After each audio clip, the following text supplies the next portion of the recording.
हाँ जी, कैसे हैं आप सब। तो इस वीडियो में हम बात करेंगे क्या रीज़न रहा मेरे हिसाब से, और जिन दोस्तों से मेरी बात हुई है, ये जो बैन लगा है काइंड ऑफ बैन ही है, बैन नहीं है, वो भी मैं आपको बताऊंगा किस तरह से। सो कोरिया के रिगार्डिंग। सो अभी मैं यहाँ सामने मैकडी है, वहाँ जा रहा हूँ, कुछ खा पी लूँ थोड़ा काफ़ी लंबा सफ़र हो गया था इसलिए लेट उठा। लेकिन हम बात करेंगे इस वीडियो में, टॉपिक सिर्फ यही रहेगा, क्यों बैन, क्या कारण हो सकते हैं, क्या मैंने गलती की, और सबसे बड़ी बात क्यों मैंने ये रिस्क लिया, वो भी मैं आपके साथ शेयर करूँगा। राइट।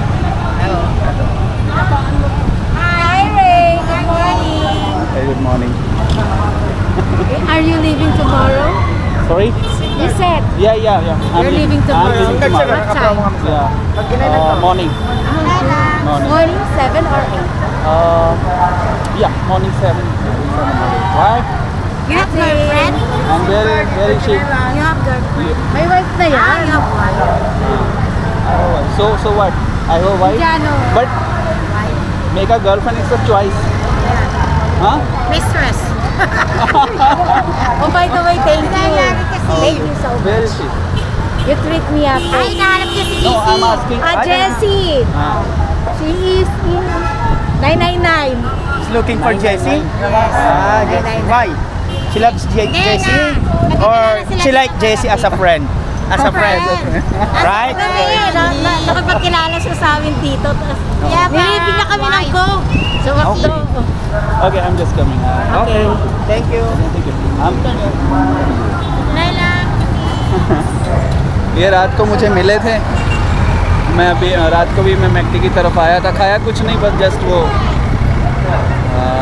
काइंड ऑफ वो क्या कहते हैं उसको, आइसक्रीम से छोटी सी वो ली थी बस। और सिम बेच रहे हैं तो इन्होंने मुझसे कहा। एनीवे, टॉपिक पे रहते हैं।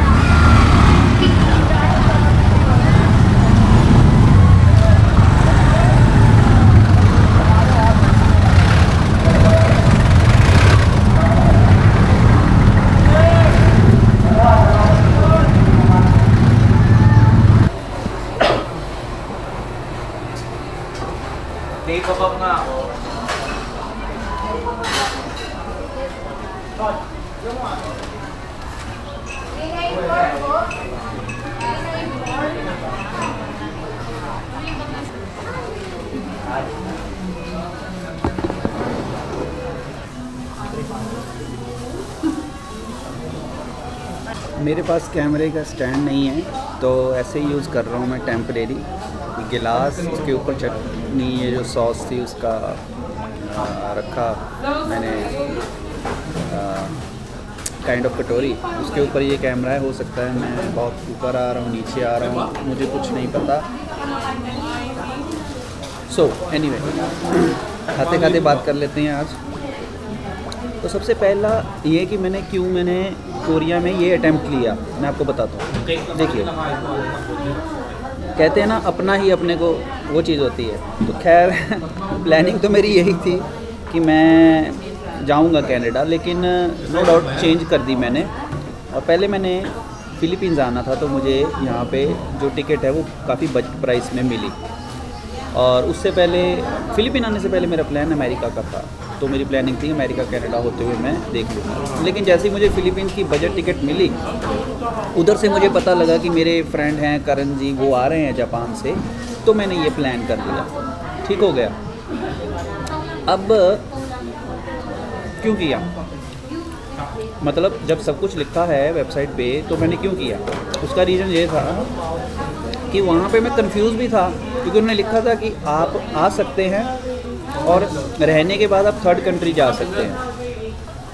अब यहाँ पे थोड़ी सी कन्फ्यूज़न तो थी, इसीलिए मैंने कुछ दिन पहले अपने होस्ट से बात की। मैंने बोला, यार मुझे लगता है कि कहीं ये मेरे साथ प्रॉब्लम क्रिएट ना हो जाए। लेकिन बावजूद इसके मैंने उनसे पूछा कि ई गेट हैं, तो मुझे लगा कि इमिग्रेशन ऑफिसर नहीं होंगे, ई गेट से शायद मैं निकल जाऊँगा। तो लेकिन वही बात हुई, राह में उनसे मुलाकात हो गई, जिससे डरते थे भी बात हो गई।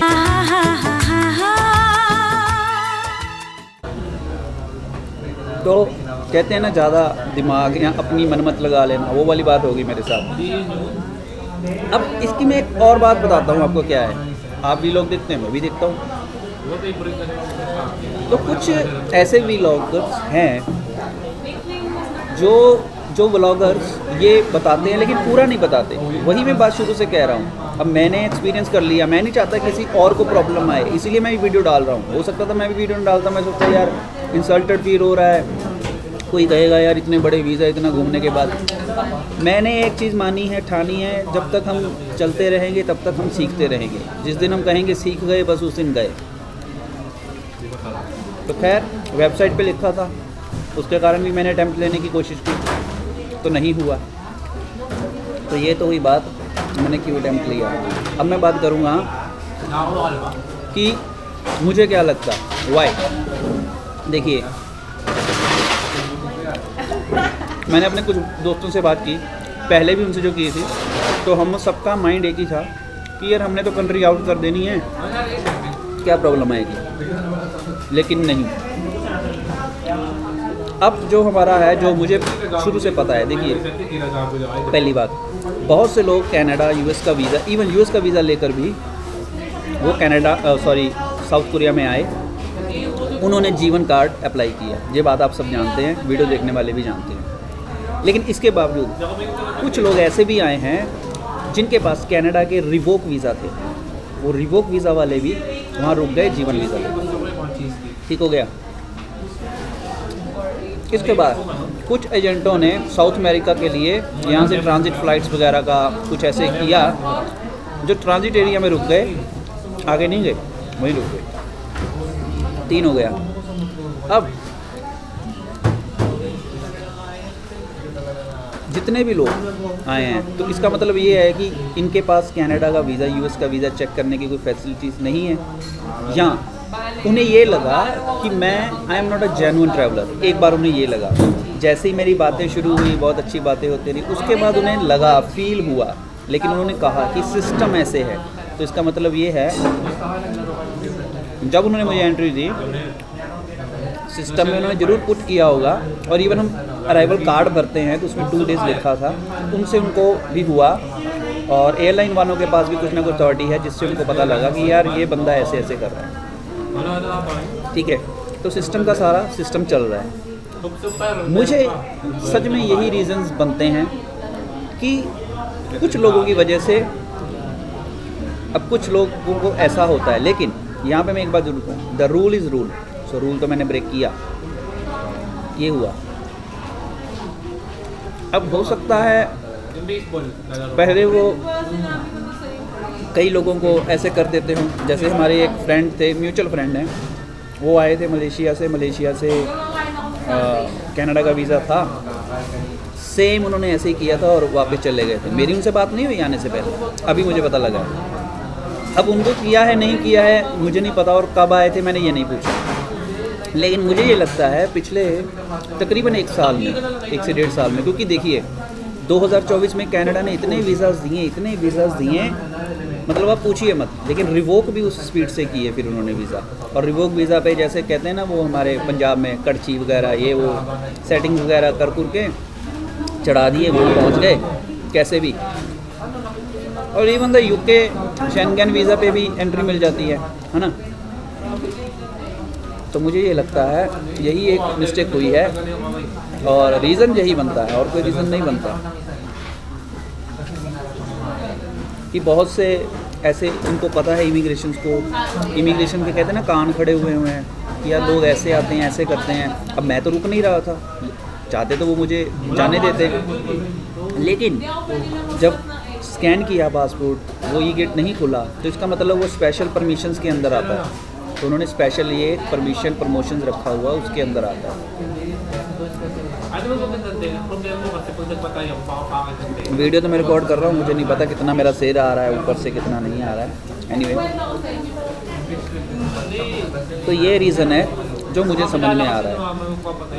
और इसमें मैं लोगों को भी गलत नहीं कहता, जितने लोग मुझे मिले हैं। देखिए क्या होता है ना, लाखों रुपया दिया कनाडा वीज़ा के लिए, जब रिवोक हो गया, फिर माइंडसेट चेंज हुआ, या एजेंट ने माइंडसेट चेंज कर दिया, ऐसे नहीं ऐसे कर लो।